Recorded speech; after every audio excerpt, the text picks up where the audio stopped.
Hello, everyone. It's another brand new week, and you're welcome to Melon Sugar.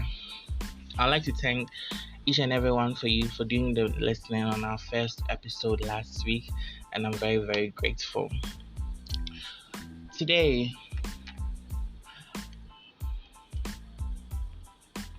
today we'll be starting with our new series titled Smatter. And for this first episode, we'll be going on about guilty pleasures. I think everyone has his own his or her own guilty pleasure. So don't forget to follow us on Spotify or any other platform. Switch on the notifications to get informed.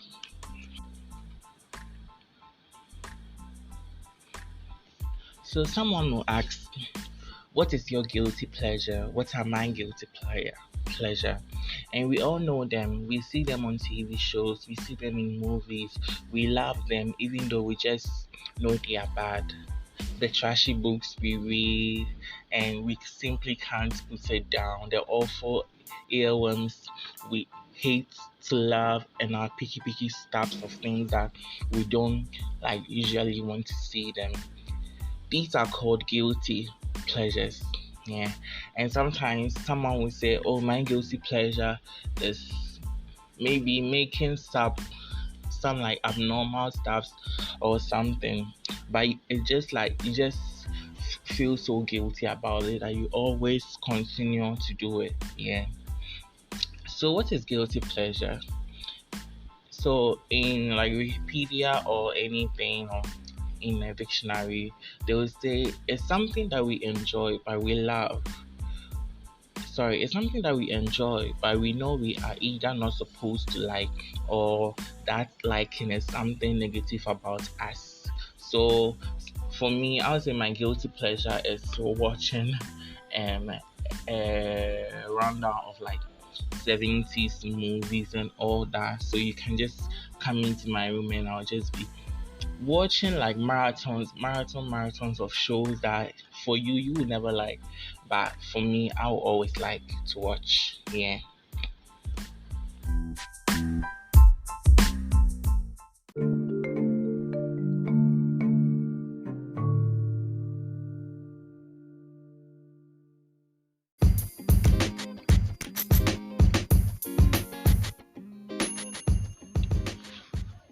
So you may ask, can I get rid of guilty pleasures?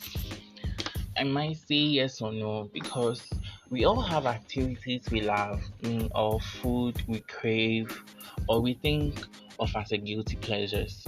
Things that aren't good for us, that we feel will embarrass us if anyone else knows about it. But that's what we enjoy. So like you might want something, you might need something, but that thing when it gets out of your comfort zone, or when you are in your comfort zone, you seem like it's cool for you, but when you are outside you don't want your friends to know about it. So sometimes you kind of like back in, but you always want to have your own time to do that. And someone will say, "Oh, I like reading plot novels," or he or she likes to chocolate or have a true confession. Maybe for you, it's love. It's love double-edged chocolate ice cream that you want, or like chocolate sauce or chocolate sprinkle, or like gummy worm, or like bonbon, or anything. So you just want to like have some thing that would just make you like go so like cheesy romantic. Like if you're a girl, you want to be in the mood, like enjoy. So sometimes it's just like you having that comfort of your own to say, okay, now me want me comfort zone. So I'm trying to experience something, having that pleasure. So you get tempted by what? By like somewhat by the guilt, no. So sometimes guilt pleasure, no, it will make you like feel guilty because they are so bad for you. So sometimes if you are like a fat person or something, you might think that for you, you're like eating like fattening food, time wasting games, IQ sections at sitcom, like you are just exploring, having fun with it, but in turn, no, it is like it is hurting you. Yeah, it's so bad for you. So you just have to like maybe minimize it or stop. Yes. And for someone will also say, so the guilt, does it ultimately like arises? Yeah, it does.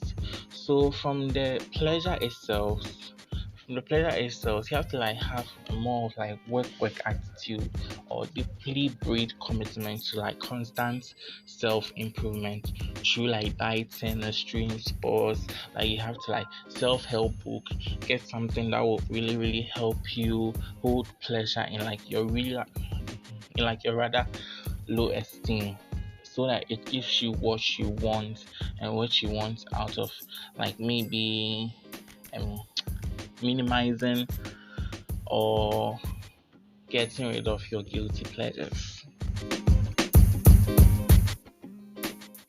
So with that, I'll just say it's just time for you to just strike that face, like that phrase, guilty pleasure from your vocabulary, because that idea is like things that think of living.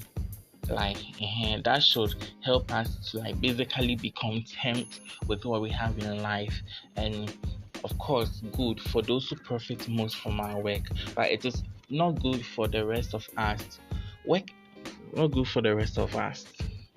So someone will say work is good, of course, yeah, things need to get done, but work without pleasure is for automates, not human being. Yeah, it's true indeed. Yeah, work without pleasure uh, is somehow boring.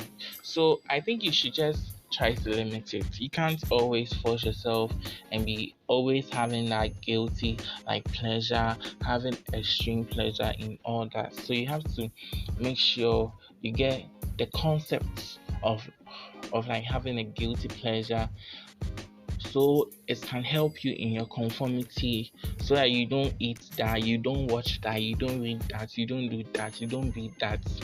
You just have to make sure you do that at certain times. So like we are supposed to eat, watch, read, do, be, if we are, so that we can be taken serious as adults. Because you might not know whatever will arise out of it, yeah, by just defying that, yeah.